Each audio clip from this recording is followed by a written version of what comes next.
নমস্কার বন্ধুরা, আজকে আমি তোমাদের সঙ্গে চায়ের সুন্দর একটা রেসিপির টিপস তোমাদের সাথে আজকে শেয়ার করব। যে কি করলে আর কি দিলে চায়ের স্বাদ বেড়ে যায় কিন্তু আরও দ্বিগুণ, আর সেটা হয়ে ওঠে কিন্তু কিছুটা স্বাস্থ্যকর। বন্ধুরা, 8 থেকে 80 আমরা প্রত্যেকেই কিন্তু চা খেতে ভীষণ ভালোবাসি। শীত, গ্রীষ্ম, বর্ষা সবসময় কিন্তু আমাদের চা চলে, আর বিশেষত কিন্তু শীত আর বর্ষা কিন্তু একটু বেশিই চলে। কি ঠিক বললাম তো বন্ধুরা? তো চলো দেখে নেওয়া যাক কী কী আমি চায়ে দিচ্ছি। দেখো, এখানে নিয়ে নিয়েছি আদা, আর নিয়েছি গোলমরিচ, এলাচ আর দারুচিনি। আর এখানে আমি নিয়ে নিয়েছি একটা কাপ। এই কাপের মেজারমেন্ট মেপেই কিন্তু আমি চায়ে জল দুধ দেব। তো দেখো, প্রথমে আমি এই যে চায়ের পাত্রটা নিয়ে নিয়েছি। এবার আমি দিয়ে দেব ঠিক এই চায়ের কাপ মেপে 2 কাপ জল। জলটা আমি গরম করে। বন্ধুরা, তোমরা কিন্তু ভিডিওটা কেউ স্কিপ করো না। স্কিপ না করে তোমরা কিন্তু এন্ড পর্যন্ত দেখো। আশা করছি তোমাদের কিন্তু খুব ভালো লাগবে। তো দেখো, আমার কিন্তু এখানে জল দেওয়া হয়ে গেছে 2 কাপ। এবার আমি গ্যাসটাকে জ্বালিয়ে নিয়ে এবার আমি চা করাটা শুরু করে দেব। আর আমি পাশে এখানটা দুধও নিয়ে নিয়েছি। দুধটা আমি গরম করে এখানটায় পাশে রেখে দিয়েছি। জল বসিয়ে দেওয়ার পরেই আমি এখানে দেখো গোলমরিচ আর এখানে এলাচটা আমি একটুখানি থেতো করে নিচ্ছি। জলটা হালকা গরম হতেই আমি জলের মধ্যে কিন্তু আমি এই দুটো জিনিস কিন্তু আমি দিয়ে দেব। তো দেখো, এবার আমি জলের মধ্যে, জলটা হালকা গরম হয়েছে, এবার আমি জলের মধ্যে দিয়ে দিলাম গোলমরিচ, এলাচ আর দিয়ে দেবো এর সাথে দারুচিনি।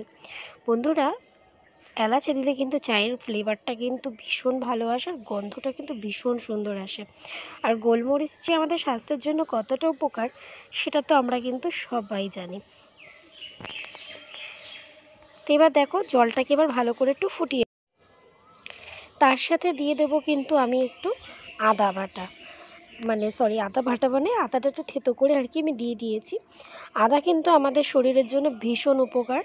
আর একটু যখন দেখবে ঠান্ডা লাগে, আর শীতকালে স্পেশালি বর্ষার সময় যদি তুমি একটু আদা দিয়ে চা খাও, দেখবে এতে ভীষণ উপকার, ভীষণ ভালো হয়, এটা গলার জন্য খুব। আর এই যে দেখো, আদাটা আমি ভালো করে একটু থেতো করে নিয়েছিলাম। তো থেতো করে আর কি আমি আদাটা আরেকটু দেবো বলে আমি থেতো করে আদাটা দিয়ে নিচ্ছি। দেখো, এবার জলটা কি সুন্দর ফুটে উঠেছে, আর দেখো জলে দেখো একটা হালকা লালচে ভাবও এসে গেছে। এরপর আমি দিয়ে দিলাম ঠিক 1.5 চামচ মতো চা পাতা। বন্ধুরা, চা পাতা দেওয়ার সাথে সাথেই কিন্তু আমি দিয়ে দেবো কিন্তু চিনি। এখানে যে টি স্পুনগুলো যেগুলো আছে তাতে করেই কিন্তু আমি মাপে দেব। চা পাতা দেওয়ার সাথে সাথে যদি চিনি দেওয়া হয়, এতে কিন্তু চায়ের কালারটা কিন্তু সুন্দর আসে। অনেকে কিন্তু চিনি পরে দেয়, কিন্তু সেটার থেকে মনে হয় এটা যদি করা হয় এতে কিন্তু বেশি ভালো হয়। চিনিটা কিন্তু নিজেদের স্বাদ মতো দেবে। দেখবে চিনিটা একটু হালকা মিষ্টি হলেই বেশি ভালো হয়, বেশি মিষ্টি হলে কিন্তু ভালো লাগে। এবার আমি নিয়ে নিয়েছি দেখো ধোয়া ওঠা পুরো একদম গরম দুধ। এই ভুলটাই জানো তো অনেকে করে থাকে। অনেকেই করে ঠান্ডা দুধ কিন্তু দিয়ে দেয় চা করার সময়। এটা কিন্তু একদম ভুল। ঠান্ডা দুধ কিন্তু কখনোই দেবে না, সবসময় কিন্তু গরম ফোটানো দুধ চায়ে ইউজ করবে। এতে কিন্তু চা সবথেকে বেশি ভালো হয়, আর স্বাদও হয় অনেক ভালো।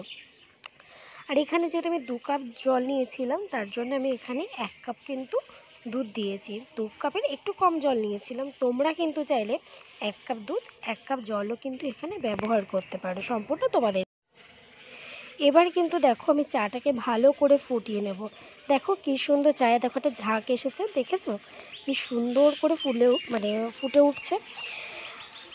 চায়ের গন্ধটা কিন্তু এই সময় ভীষণ ভালোভাবে বেরিয়ে আসে। তখনই কিন্তু তোমরা বুঝতে পারবে। তাই দেখতে পাচ্ছ বন্ধুরা, চায়ের কালারটা কি সুন্দর হয়েছে। সত্যি এতে কিন্তু খেতেও কিন্তু ভীষণ ভালো হয়েছে, আর দেখতেও কত সুন্দর লাগছে। আমি তো তোমাদের সবাইকে সাজেস্ট করব এইভাবে কিন্তু একবার চা বানিয়ে খেয়ে দেখো, সত্যি খুব ভালো লাগবে। চা কিন্তু আমাদের বাঙালিদের কাছে একটা ইমোশনের সবথেকে বড় জায়গা। মন খারাপ থেকে শুরু করে মন ভালো করার জন্য চায়ের কিন্তু জুড়ি মেলা ভার। কি ঠিক বললাম তো? ভালো লাগার থেকে শুরু করে ভালোবাসার সব কিছুতে কিন্তু চায়ের আড্ডাতে মেতে ওঠে। মন খারাপ বলো, মাথা যন্ত্রণা বলো, আর কি বলবো, সব কিছুতেই কিন্তু সন্ধ্যার আড্ডা বলো, ঘুম থেকে উঠে মানে সকাল শুরু করা বলো, সব কিছু কিন্তু আমাদের এই চা ছাড়া কিন্তু আমাদের কিন্তু একদমই চলে না। বাড়িতে অতিথি আসলে তার আপ্যায়নেও কিন্তু আমাদের চা দরকার হয়। আর এইভাবে যদি চা বানিয়ে দেওয়া যায়, এতে কিন্তু অতিথিও কিন্তু খুব খুশি হয়ে যায়। আর এতে কিন্তু অতিথি খুশি হলে নিজেদেরও কিন্তু মনটা বেশ ভালো লাগে। কি ঠিক বললাম কি না বলো? দেখো চাটা কি সুন্দর ফুটছে। চাটাকে কিন্তু এইভাবে ভালো করে একটুখানি ফুটিয়ে নেবে। আর দেখো চায়ের কালারটা দেখেছো কি সুন্দর ঘন, একদম গাঢ় হয়েছে না? আমার তো দেখে এখনই মনে হচ্ছে এক কাপ চা হলে মনে হয় এখন বিকালটা জমে যেত। তো চাটা দেখো আমি ঢেলে নিয়েছি 2 কাপে। আর দেখো কি সুন্দর এসেছে চায়ের কালারটা, দেখেছো? অপূর্ব। এবার তোমাদেরকে আমি দেখাচ্ছি, দেখো চাটা কতটা গাঢ় হয়েছে আর কালারটা কতটা সুন্দর হয়েছে। তোমাদেরকে আমি ছোট্ট একটা নমুনা দেখিয়ে দিচ্ছি। দেখো এখানে আমি ট্রেতে চায়ের একটুখানি, দেখো চাটা আমি একটু ফেলে দিলাম, দেখো দেখেছো কি সুন্দর কালারটা এসেছে। তো কেমন লাগলো চায়ের রেসিপিটা অবশ্যই তোমরা কিন্তু কমেন্ট করে জানিও। ভালো লাগলে একটা লাইক শেয়ার করে